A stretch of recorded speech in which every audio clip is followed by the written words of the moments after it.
True abundance isn't based on our net worth, it's based on our self-worth.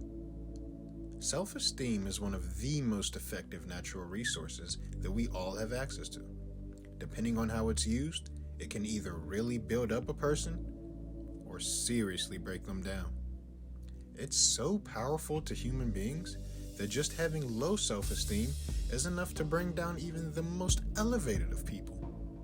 Known to incite feelings of anxiety, stress, loneliness, and increasing our likelihood of depression, self-esteem has ripples throughout every area of our lives, from our friendships and romantic relationships to seriously impairing our academic and even job performances. This can lead to increased vulnerability to drug and alcohol addiction.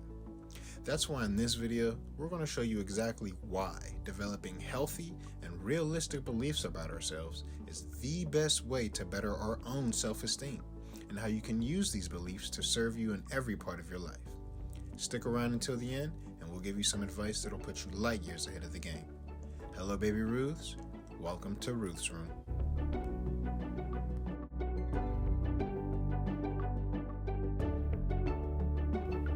The Oxford Dictionary defines self-esteem as a person's confidence in their worth or their abilities. Put simply, it's self-respect. And while I don't disagree with that definition, it still feels a bit too open. I mean, after all, it's entirely too common for people to have high confidence in one or even many specific areas of their lives, but still find themselves battling with low self-esteem and depression. So why? Well, if we dive a bit deeper, the word by itself, esteem, actually has its origins from the Latin word estimare, which means to estimate. So really at its roots, self-esteem is to estimate the self, or self-estimate. Robin Williams was a good example of this, rest his soul. Said to be one of the funniest and overall kindest human beings of all time, Robin Williams was a Golden Globe, Oscar-winning, and Emmy-winning comedian turned actor, known for blessing us with gems like his roles in Good Will Hunting, Mrs. Doubtfire, Dead Poets Society, Jumanji, Genie in Disney's Aladdin, and so much more. To his peers and fans around the world, Robin was regarded as one of the greatest of his generation. And I bet early on, he even had some level of confidence in his expertise as a performer. But when it came to the value that Robin perceived his own life to have, well, we all know now that it was actually pretty low. Our self-esteem is the sum total of the thoughts, feelings, and opinions that we keep to ourselves about ourselves.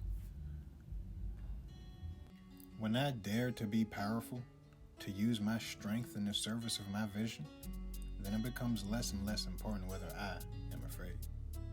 Andre Lord.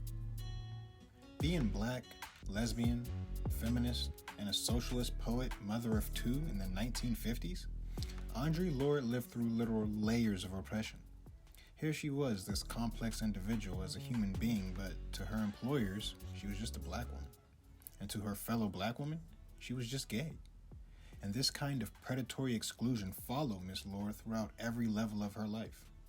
To some degree, Audrey was fighting her whole life in every area of it just so she could live it.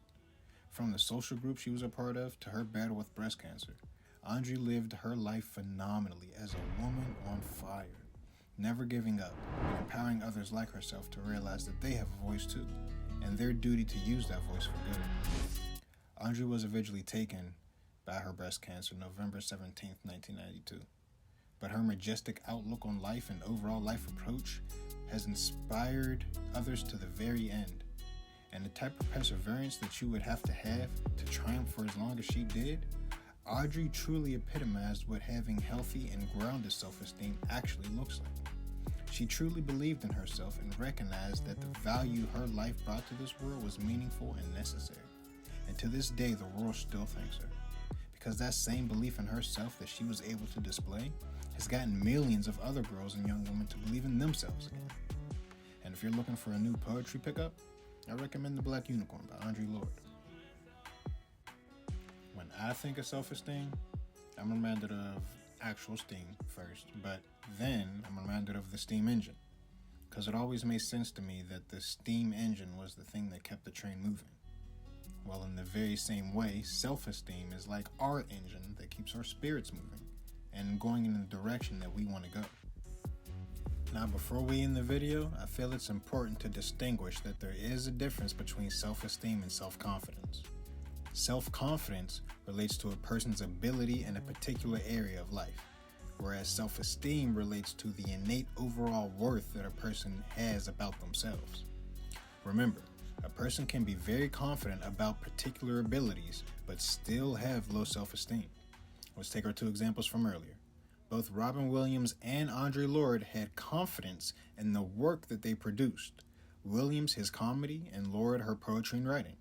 But of the two, only Lorde had the self-esteem, which is the proper evaluation of herself, to be able to see the value her life still had to offer in the world. Okay, now we promised you a piece of advice that will put you light years ahead of the game, and here it is. You ready? It's okay to not feel okay.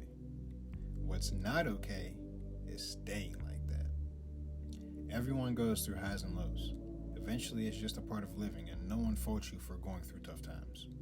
The mistake most people make, however, is deciding to stay in the low times because climbing up out of it would take too much effort or just seems too painful. Sit long enough, and eventually the smell stops bothering you. Same thing with low vibrational energy. If you stay in repeating cycles of abuse, addiction, undervaluing yourself, eventually you'll think it's okay or even normal to feel this way.